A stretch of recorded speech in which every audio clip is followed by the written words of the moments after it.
Hello, my name is Michelle, and today I will be performing how to properly insert an NG tube. So the first thing you're going to want to do is you will verify provider orders and ensure that you're doing the correct procedure on the correct patient. So once you have verified, I'm going to go ahead and gather my supplies.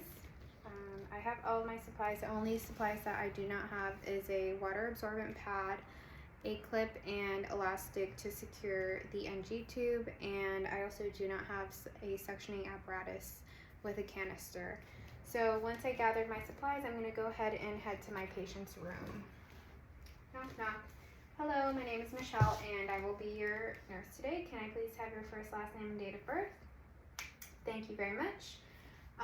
So Mr. Smith, the doctor has ordered me to place an NG tube today. Do you know what that is? Okay, let me go ahead and explain. An NG tube is a small tube that I will be placing in your nostril, down your esophagus, and into your stomach. And this is because you're not receiving adequate nutrition and your body really needs it in order for you to get stronger, okay? Is that okay with you? Very good. So the patient has consented. I'm going to go ahead and perform hand hygiene and don gloves.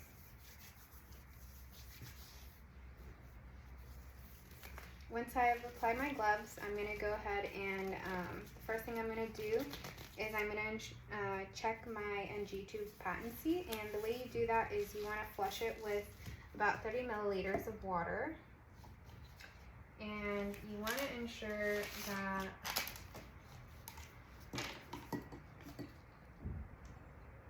it does not have any leaks or tears in the tube, because that would severely damage your patient and cause harm. So you do not want to do that.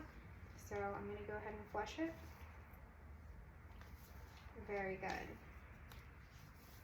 Now that I've done that, I'm going to go ahead and measure the NG tube so I know how far I have to go. So I'm going to measure from the tip of the nose to the top of the ear, the top tip of the ear, and then from the ear to the xiphoid process.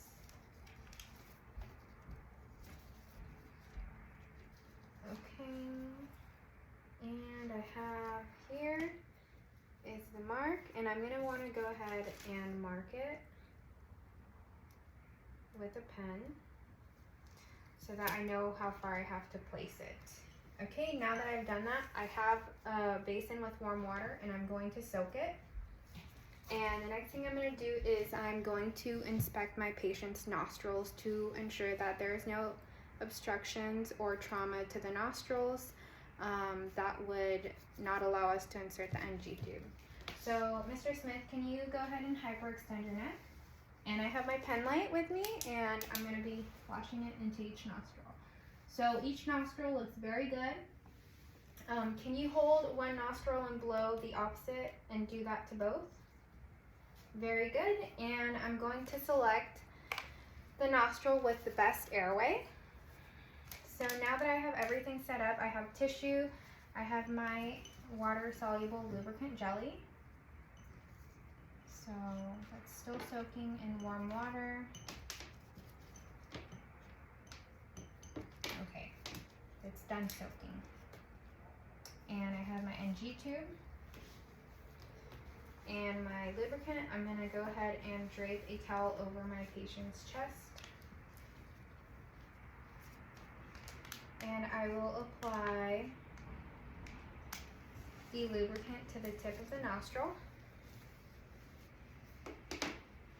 And I have water here so that we can facilitate the insertion.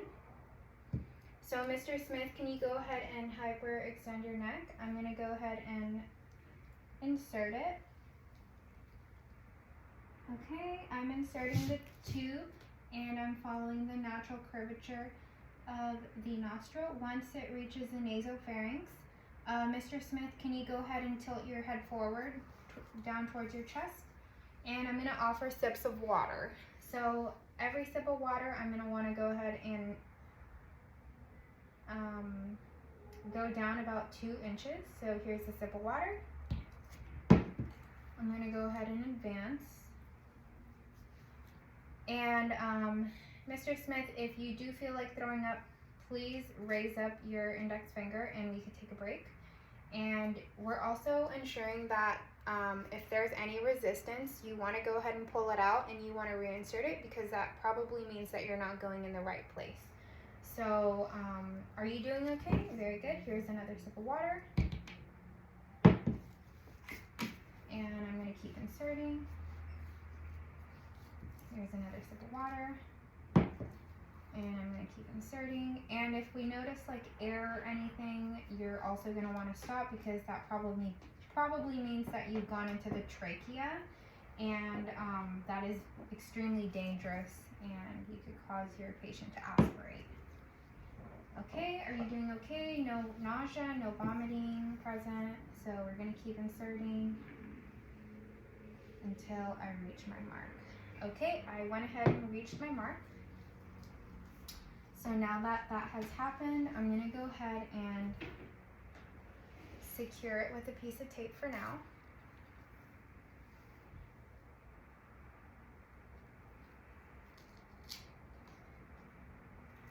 Okay, and now that I've done that, I'm going to go ahead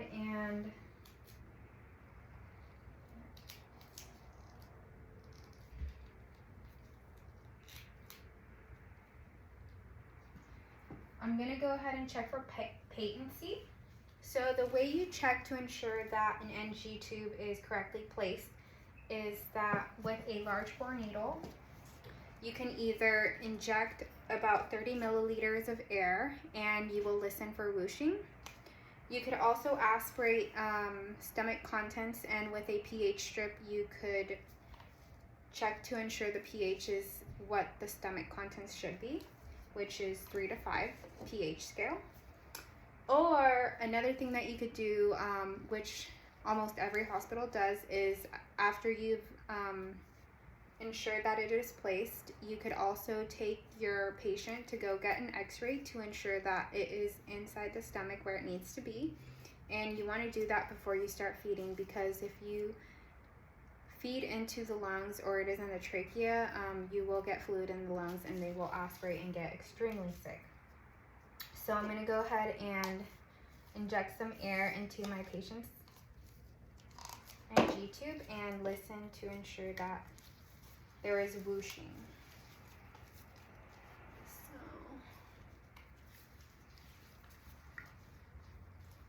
So, okay.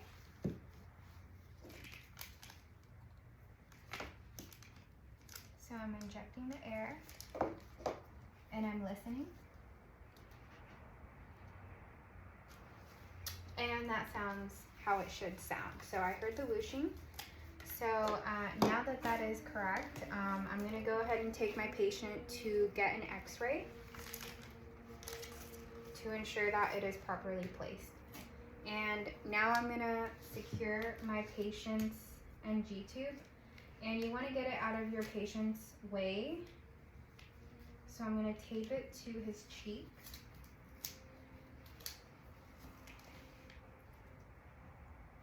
Is that comfortable enough for you, Mr. Smith? Okay, very good. So once it is taped to the patient's cheek, you're going to want to go ahead and clip it and secure it so that it does not fall or anything. And you're going to want to go ahead and get your patient in a comfortable position and offer him anything. Mr. Smith, are you in a comfortable position? Do you need anything before I head out? Okay, very good. I'm going to go ahead and gather the supplies that I used and properly dispose of them. Remove my gloves and perform hand hygiene. And another thing that you will want to do is you're going to want to head and establish a cleaning routine and just observe it for any drainage or anything that is not common. You're going to want to go ahead and document it so that you can ensure that it stays clean and secure. And once you've done that, you're going to want to go ahead and document your procedure, and that is the end. Thank you very much.